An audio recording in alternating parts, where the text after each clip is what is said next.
There are continued concerns on Capitol Hill this week about the rapid rise of AI chatbots. Lawmakers are trying to navigate the benefits and the risks of this technology in a hearing with psychiatrists and data privacy experts. Now, this comes as the tech has become a go-to for mental health support. Business and tech correspondent Maura Barrett spent yesterday afternoon tracking a hearing discussing all this. And Maura, what did these experts lay out for lawmakers in terms of risks when it comes to AI behavior? And is there room, and where would that room be for regulation?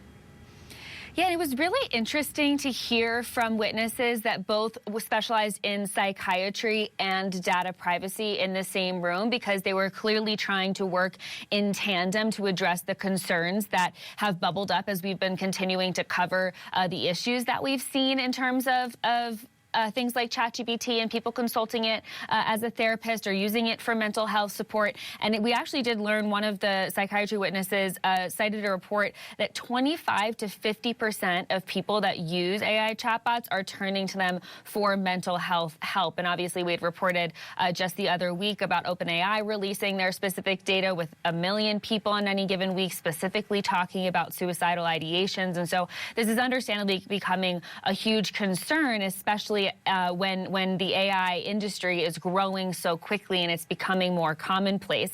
And so they noted, the psychiatrist noted, that these chatbots were not designed for emotional support, more so organizational, right? And so that means that they're lacking a lot of the ethical and the medical guidances that they would like to see, and regulations for that matter, when it comes to a patient talking with a doctor, for example. When it comes to other safety guardrails, they noted that there's a lot lacking in that sense too, even with various tech companies kind of putting new guardrails into place, like age verification or specific prompts that get blocked.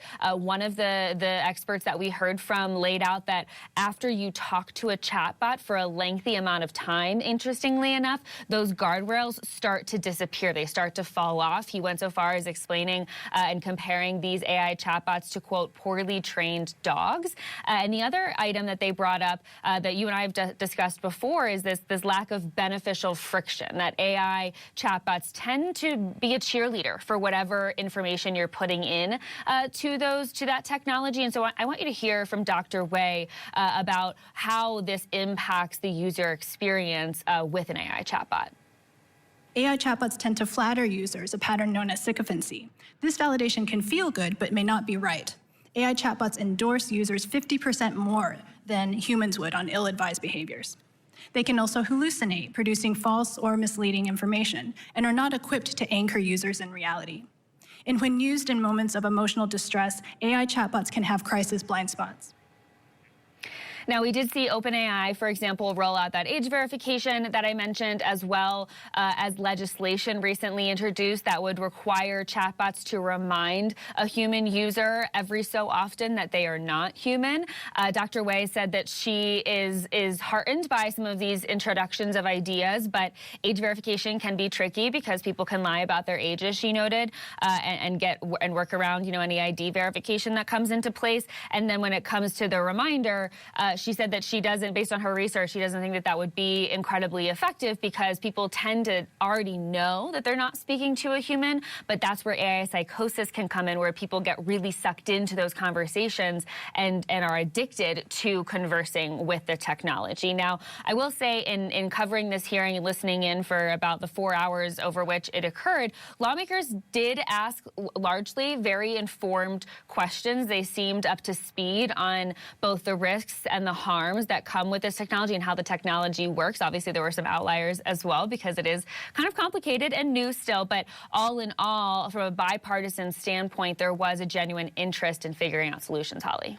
And more, there's long been a question about what is actually private, right, when you're using an AI chatbot. Did they make any progress on that issue? Well, I think when we think about privacy, we're thinking about the information that we as the user are putting into the chatbot and where that goes, right? There's a lack of privacy they highlighted in tandem with that issue in terms of the lack of regulations around developer privacy, because right now, and the experts called out the fact, many users don't read through the terms of use and services, right? We check the box, we move on. And they said that that's where developers often bury a lot of those privacy elements in terms of where the conversations you're having, the information you're putting in gets sent on for AI training, for example. And I want to hear from Dr. Torres because he's one of the witnesses that had a very firm stance on how this should be something that is prioritized in terms of regulation.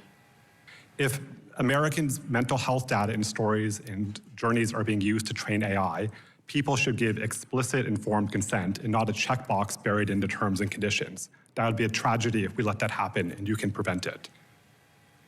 So the experts went on to urge Congress, as they're thinking about regulations, to require companies to disclose data sourcing as well as processing practices and prevent users from automatically being opted in, so creating a condensed summary of what those terms of services say.